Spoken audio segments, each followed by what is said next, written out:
गांव में हर साल लगने वाले दशहरे के मेले के लिए रावण का पुतला सुदेश ही बनाता था। उसका बनाया पुतला बहुत ही खास होता था। जो भी उसे देखता तारीफ किए बिना नहीं रहता था। धीरे धीरे सुदेश अपनी इस कलाकारी के लिए मशहूर हो गया और सिर्फ अपने गांव में ही नहीं बल्कि आसपास के गांवों से भी उसे रावण के पुतले बनाने का ऑर्डर मिलने लगा। राम राम जी, सुदेश भाई यही रहते हैं क्या? जी मैं ही हूँ सुदेश, कहिए।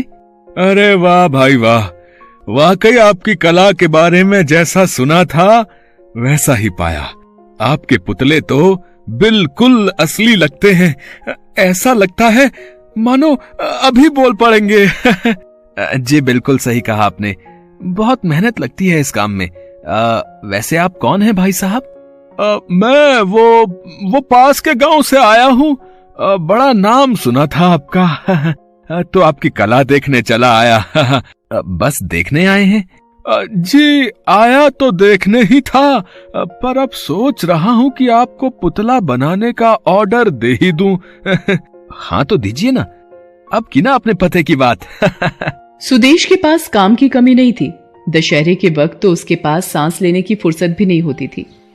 हालत ये थी कि दशहरे से कई महीने पहले से ही वो पुतले बनाने में लग जाता था। अपने काम की इतनी तारीफ होती देख सुदेश को खुद पर घमंड होने लगा था। दशहरा आने वाला था। गांव में मेले के लिए तैयारियां चल रही थी। इसी बीच गांव के सरपंच सुदेश के पास आते हैं और कहते हैं, और भाई सुदेश, कैसा चल रहा है काम है? एकदम बढ़िया सरपंच जी, राम राम। राम राम भाई, इससे मिलो। ये है मेरा चचेरा भाई रवि, कल ही शहर से आया है अपने परिवार के साथ। इस बार दशहरा हमारे साथ ही मनाएगा। ये भी तुम्हारी तरह पुतले बनाने का काम करता है। शहर में बड़ा नाम है इसका, जैसे यहाँ तुम्हारा नाम है। राम राम सुदेश भाई, बड़ा अच्छा लगा आपसे मिलकर। राम राम।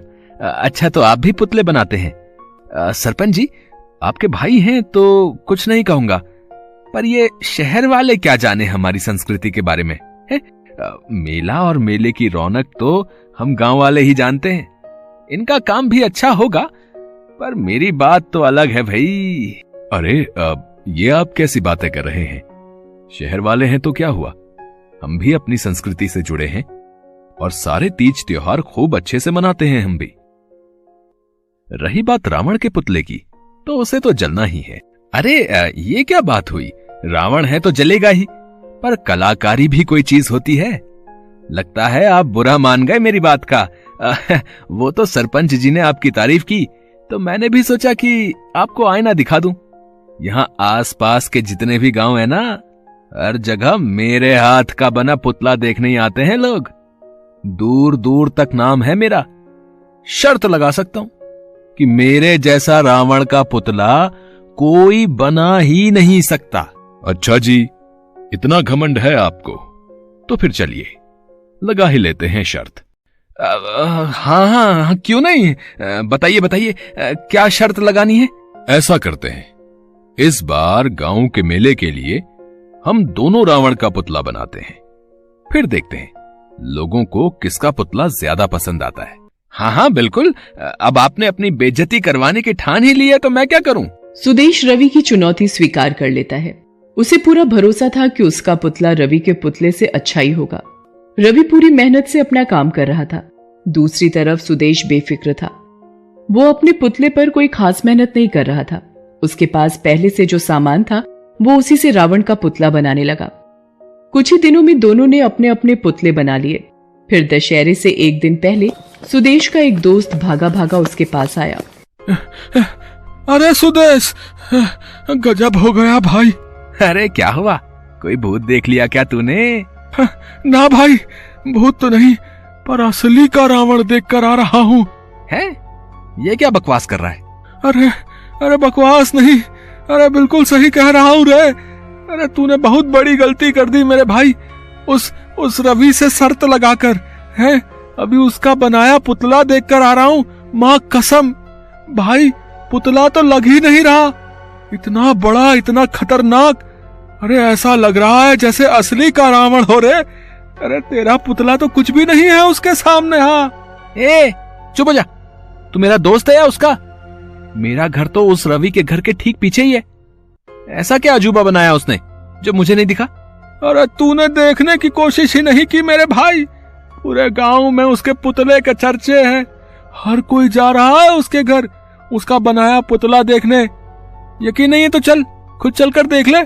सुदेश रवि के घर तो नहीं जाता, पर वो छुपकर रवि के बनाए पुतले को देखने की कोशिश करता है। वो उस पुतले को देखकर वाकई चौंक जाता है। रवि ने शानदार पुतला बनाया था। वो बहुत ही बड़ा था, साथ ही रवि की मेहनत उसमें साफ दिखाई दे रही थी। मजबूती से लेकर खूबसूरती तक उस पुतले में सब कुछ था। सुदेश समझ गया था कि वो कुछ भी कर ले पर रवि से जीत नहीं सकता था। वो अपने घर की छत पर टहल रहा था। रवि का बनाया पुतला इतना ऊंचा था कि उसे अपनी छत से भी दिखाई दे रहा था। पुतले को देखकर सुदेश का पारा चढ़ गया था और वो गुस्से से बोला, नहीं, मैं इतनी आसानी से हार नहीं सकता। मेरा नाम खराब हो जाएगा। चाहे जो हो जाए, मैं उसे जीतने नहीं दूंगा। कुछ तो करना ही होगा मुझे। सुदेश दिमाग लड़ा ही रहा था कि तभी उसे आंगन में अपना 7 साल का बच्चा अमित पटाखे जलाता दिखाई दिया। अमित पटाखे को अपने हाथ में लेकर जलाने की कोशिश कर रहा था। ये देखकर सुदेश की पत्नी ने उसे डांटा और गुस्से से बोला, अमित क्या कर रहा है ये? पागल हो गया है क्या? तेरा हाथ जल गया तो? आग से कभी भी नहीं खेलना चाहिए। वो सब कुछ जलाकर खाक कर सकती है, समझा? किरण, बिल्कुल सही कहा तुमने। आग ही है जो सब कुछ जला सकती है। सुदेश को तरकीब सूझ गई थी। वो रात के अंधेरे में रवि के घर में घुसा और उसने चुपचाप रवि के बनाए पुतले में आग लगा दी। लेकिन वो भूल गया कि दशहरा अगले ही दिन था, इसलिए रवि ने पुतले के अंदर काफी सारे पटाखे लगा दिए थे। पुतला दशहरे के मेले के लिए तो तैयार था, लेकिन घर के आंगन में जलने के लिए वो बहुत बड़ा और खतरनाक था। पुतले के साथ साथ उसके अंदर के पटाखे भी जलने लगे। पटाखों का शोर सुनकर पूरा गांव वहां आ गया। आग की लपटें बहुत ही भयानक थी। गांव के लोगों ने सबसे पहले रवि और उसके परिवार को बाहर निकाला और फिर पानी डालकर आग को बुझाने की कोशिश करने लगे। इतने में पुतले के अंदर लगा रॉकेट जलता हुआ सीधा सुदेश के घर पर जा गिरा। सुदेश के घर पर पुतले के अंदर भरने के लिए काफी सारी सूखी घास रखी हुई थी। रॉकेट की चिंगारी से घास में आग लग गई और धीरे धीरे आग काफी बढ़ गई और घर के अंदर तक जा पहुंची। सुदेश की पत्नी और बच्चा आग में फंस गए। जब सुदेश ने ये सब देखा तो घबरा गया और जोर जोर से चिल्लाने लगा, हे भगवान, ये क्या हो गया रे? मेरे घर में आग लग गई। मेरी बीवी, मेरा बच्चा, कहाँ है वो? अरे कोई मदद करो! अरे कोई मदद करो! सुदेश की बात सुनकर सबसे पहले रवि उसके घर की तरफ भागा। वो आग से बिल्कुल नहीं डरा और घर के अंदर जाकर सुदेश की पत्नी और बच्चे को सुरक्षित बाहर निकाल लाया। गांव के बाकी लोग भी वहां पहुंच गए थे। सब कोशिश कर रहे थे पर आग बढ़ती जा रही थी। ये देखकर रवि ने हाथ जोड़कर भगवान से प्रार्थना की, हे भगवान, ऐसा मत कीजिए। मेरे बनाए पुतले की वजह से ही ये सब हो रहा है। ये सब मेरी ही गलती है। मुझे अपनी कला पर घमंड हो गया था शायद। मुझे मेरी गलती समझ आ गई है भगवान। अगर ये आग शांत नहीं हुई तो मैं अपने आप को कभी माफ नहीं कर पाऊंगा। इतना कहकर रवि रोने लगता है। पास ही खड़ा सुदेश ये सब देख और सुन रहा था। उसे अपने किए पर पछतावा था, लेकिन उसमें सबके सामने सच बताने की हिम्मत नहीं थी। इतने में अचानक ही बादल गरजने लगे और देखते ही देखते बारिश हो गई और कुछ ही देर में आग शांत हो गई। सब लोगों ने चैन की सांस ली, लेकिन फिर सुदेश जोर जोर से रोने लगा।